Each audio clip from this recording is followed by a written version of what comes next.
felt. I scrubbed at my face and dropped the window just enough to exchange a few words without exposing the poor man to an unfiltered serve of morning breath. Not to mention I smelled like a drag queen's tuck after a pride parade. Don't ask me how I know that. Yes, officer? I mustered the best law-abiding look I could, considering my outfit screamed rent boy more than respectable rural Vermont citizen. But whether it was my obvious exhaustion, ludicrous attire for the climate, or the tear-carved ravines in my cheeks, the officer's severe expression softened. It clearly wasn't his first rodeo. He gave a puff of a sigh that misted into the car, and the corners of his eyes crinkled in a sympathetic half-smile. "License and registration, please." "Oh, sure." I patted my jeans and desperately tried to think where I'd shoved my wallet. Nothing in either of my pockets. No surprise there, since a fucking ant couldn't fit inside without donning some shapewear. Nothing in my jacket either. Shit. The officer's brows crunched. "I'm gonna go out on a limb here and guess you're not a Vermont local?" "No, I drove from Boston last night." My gaze swept the car. Where in the hell had I put it? I spied the glove compartment and remembered. But as I reached, the officer's hand went to the gun on his hip. "Whoa!" I raised both of mine in the air. "Sorry." "Slowly," he said, his hand hovering. I did. Very slowly. "You have an accent." "Yeah, I'm originally from New Zealand." The glove box popped open and I carefully retrieved my wallet and papers and handed them over. At least Dion had put the piece of shit car in my name.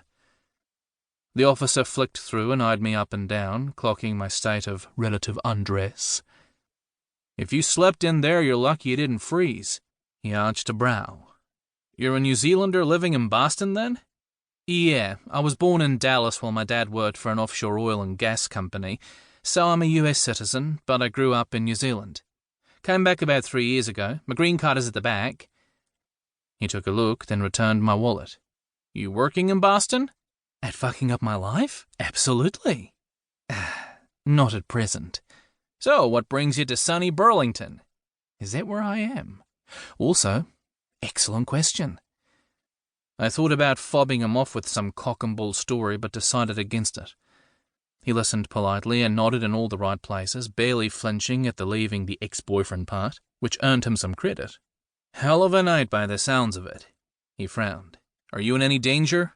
"Not in the way you mean." He studied me for a moment, then gave a brief nod.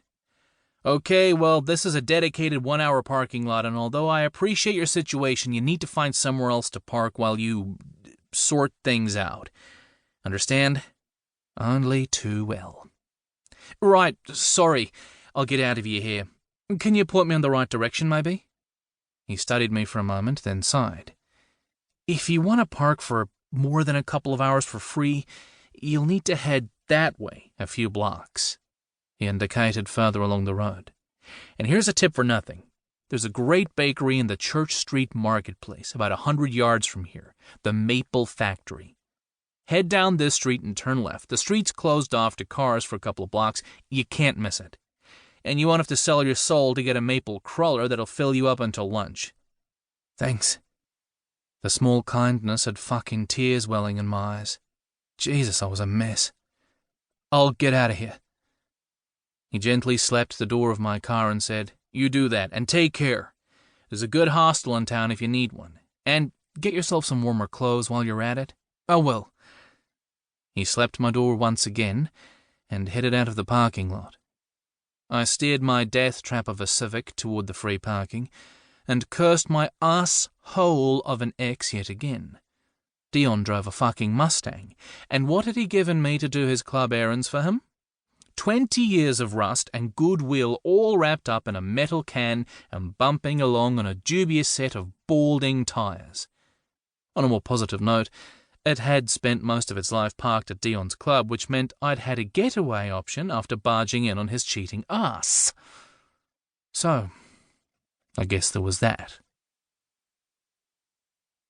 The marketplace turned out to be an attractive 3 or 4 block outdoor pedestrian shopping and dining mall, and clearly the heart of Burlington's downtown. I found the Maple Factory.